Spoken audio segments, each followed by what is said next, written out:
नमस्कार. महाराष्ट्रातील विविध क्षेत्रातील बातम्या झटपट आपल्या मोबाईलवर पाहण्यासाठी लगेचच सबस्क्राईब करा राष्ट्रशक्ती लाईव्ह न्यूज आणि सोबत बेल आयकॉन प्रेस करायला विसरू नका. तरी पण सगळ्याच्या परवानगीने बोलतोय. मला थोडं इंदापूरला जायचं आहे, त्यामुळे वेळ होईल.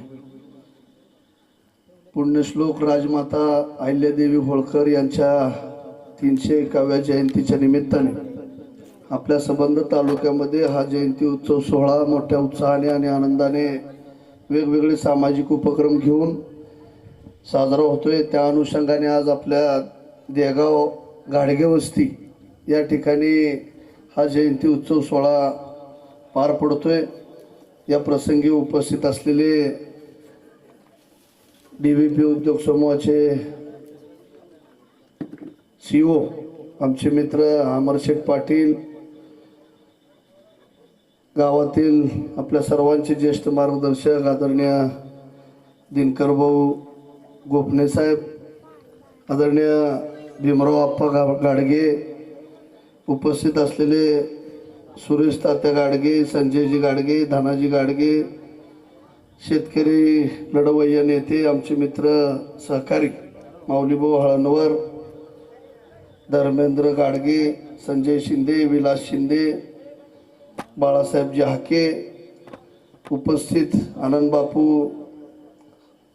पाटील, जाकीरजी शेख, पांडुरंग वाघमारे, सिद्धेश्वर चव्हाण, श्रीकांतजी गाडगे, गुलाब नाना गाडगे, भीमराव अप्पा गाडगे, काशीनाथ बाबा गाडगे, नंदकुमार गोसावी, राहुल रणदिवे, भीमराव खटके, रमेश ओगले, उपस्थित आमचे मित्र ॲडव्होकेट चव्हाण वकील साहेब, उपस्थित ईश्वर वाठाराचे सरपंच नारायणजी देशमुख,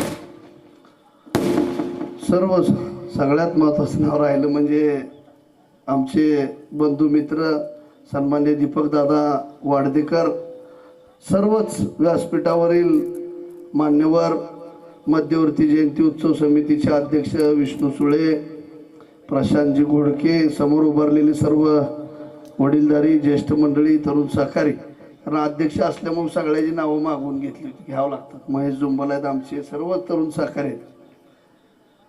खऱ्या अर्थानं ज्याच्याकडं मनगटामध्ये बुद्धी बळ असेल तो खऱ्या अर्थाने आपल्या ह्याच्यावर राज्य करू शकतो. अशा पद्धतीची शिकवण आपल्याला एका स्त्रीने दिली.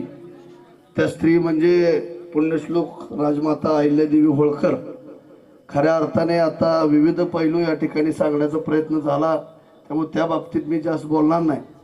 परंतु उत्तम प्रशासक, उत्तम सामाजिक कार्यकर्त्या, देशासाठी, राष्ट्रासाठी, समाजासाठी झोकून देऊन या ठिकाणी एवढं मोठं संस्थान असताना सुद्धा आपण समाजाचं काहीतरी देणं लागतो, ही वृत्ती ज्यांच्या माध्यमातून तुम्हाला आम्हाला सामाजिक जाणीवेची कळली, अशा अहिल्यादेवी होळकरांसारखं कार्य त्यांचं होतं. त्यामुळं अनेक ठिकाणी आपण आता बोललो आपण की अनेक प्रांतामध्ये गेल्यावर त्या ठिकाणी समाजासाठी अनेक व्यवस्था उभा करण्याचं काम अहिल्यादेवींनी केलं. मग मठ असतील, मंदिरं असतील, मस्जिद असतील, पाण्याचे स्रोत असतील, ह्या सर्व माध्यमातून अहिल्यादेवींचं कार्य आजही आपल्याला अजरामर आहे. पुढच्या अनेक पिढ्या तुमच्या माझ्यासारख्या युवकांच्या दृष्टीनं त्यांचं जर चरित्र आपण वाचलं, जयंती ही प्रतिमा पूजन पुरती मर्यादित न राहता त्या जयंतीच्या माध्यमातून त्या व्यक्तिमत्वाचं वाचन केलं तर निश्चितपणाने त्या व्यक्तीचं कार्य आपल्या डोक्यामध्ये राहून समाजामध्ये सामाजिक भान ठेवून आपल्याला काम करण्यासाठी अशी महान व्यक्तिमत्व आपल्या समोर आहेत. खरं तर सामाजिक बंधुता, एकात्मता या जोराची शिकवणच आपल्याला या सगळ्या महापुरुषांनी दिली आणि त्यातीलच एक म्हणजे अहिल्यादेवी होत्या. त्यामुळं बोलण्यासारखं अनेक आहे, मी बोलणं थोडं अतिशयोक्ती होणार आहे. परंतु ज्या पद्धतीची शिकवण अहिल्यादेवींनी सामाजिक कार्य करताना आपल्या सगळ्यांना दिली, त्यांचे विचार आत्मसात करून सतत आपण समाजासाठी काही करत राहणं हीच खऱ्या अर्थाने त्यांना या ठिकाणी विनम्र अभिवादन असणार आहे.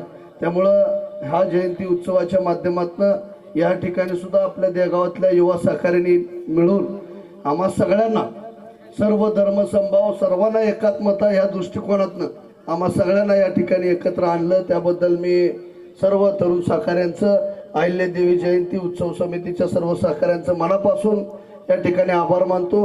पुढे मला कार्यक्रमाला जायचं असल्यामुळं अधिक न बोलता आपल्या सगळ्यांना या जयंती उत्सवाच्या मनपूर्वक व्यक्तिगत माझ्या वतीनं, परिचारक कुटुंबियाच्या वतीनं, पांडुरंग परिवाराच्या वतीनं मनपूर्वक शुभेच्छा देतो.